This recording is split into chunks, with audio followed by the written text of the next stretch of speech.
Suitcase কোম্পানির আড়ালে ঘটেছে আইএফআইসি ব্যাংকের কোটি কোটি টাকার জালিয়াতি। আইএফআইসি ব্যাংকের এই দুর্নীতির ঘটনা এবার আলোড়ন তুলেছে ব্যাংকিং খাতে। এখন এই জালিয়াতি অনুসন্ধানে নেমেছে দুর্নীতি দমন কমিশন দুদক। কিভাবে হলো এত বড় জালিয়াতি আর কারা জড়িত রয়েছে এর পেছনে, বিস্তারিত ডেস্ক রিপোর্টে। সম্প্রতি অর্থ নিরাপত্তার সংকটে ভুগছেন আইএফআইসি ব্যাংকের গ্রাহকরা। দুর্বল হয়ে পড়েছে গ্রাহক স্বার্থ রক্ষা ব্যবস্থা। এর অন্যতম কারণ, সুটকেস কোম্পানির আড়ালে আইএফআইসি ব্যাংক থেকে দুর্নীতিগ্রস্তরা হাতিয়ে নিয়েছে কোটি কোটি টাকা। ব্যাংকের ডিজিটাল নিরাপত্তা ব্যবস্থার আড়ালেই এমন দুর্নীতি পরিচালনা হয়েছিল। তাই এই দুর্নীতি তদন্ত করতে দুদকের অনুসন্ধান কর্মকর্তা মোহাম্মদ ইয়াসির আরাফাতের নেতৃত্বে একটি টিম গঠন করা হয়। তদন্তে উঠে আসে সুটকেস কোম্পানির নামে 4টি প্রতিষ্ঠানে অ্যাকাউন্টে বড় অঙ্কের টাকা স্থানান্তর করা হয়েছে। কোম্পানিগুলোর নামে ঋণ দেখিয়ে হাতিয়ে নেওয়া হয়েছে প্রায় 2,375 কোটি টাকা।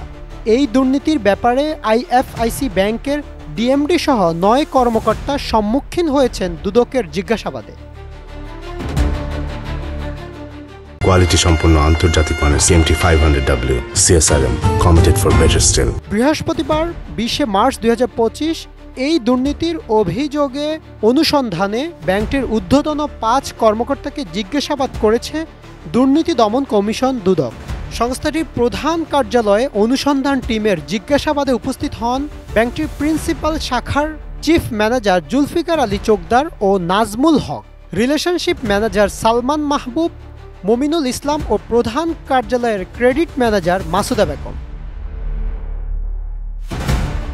মূলত ফেডারেশন ও প্রিন্সিপাল শাখার গ্রাহক Everest enterprise limited, glowing construction and engineering limited, Vista international limited ও স্কাই মার্ক ইন্টারন্যাশনালে নেওয়া ঋণে অনিয়মের প্রকৃত রহস্য উন্মোচনে তাদের এই জিজ্ঞাসাবাদ।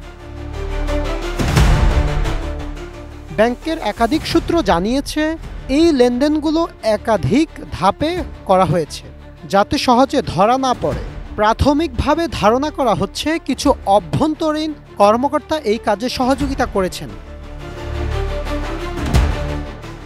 এদিকে গত 19 মার্চ 2025 দুদকের প্রধান কার্যালয়ে অনুসন্ধান টিমের জিজ্ঞাসাবাদে সম্মুখীন হয়েছিল ব্যাংকটির 2 ডিএমডি ইকবাল পারভেজ চৌধুরী, শাহ মোহাম্মদ মঈনুদ্দিন, কর্পোরেট শাখার ম্যানেজার মোহাম্মদ ওয়াসিম আলম ও প্রিন্সিপাল শাখার রিলেশনশিপ ম্যানেজার তাসলিমা আক্তার। গত 4 মার্চ তাদের তলব করে চিঠি দিয়েছিল দুদক। চিঠিতে তাদের জাতীয় পরিচয়পত্র এবং পাসপোর্টের কপি এবং বক্তব্য সংশ্লিষ্ট প্রয়োজনীয় কাগজপত্র সহ হাজির হতে বলা হয়েছিল।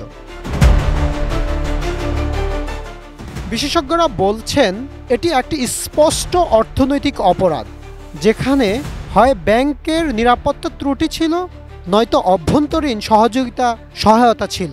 গ্রাহকদের আমানত সুরক্ষিত রাখতে হলে ব্যাংকগুলোর আরও কঠোর মনিটরিং এবং প্রযুক্তিগত নিরাপত্তা ব্যবস্থা নেওয়া জরুরি।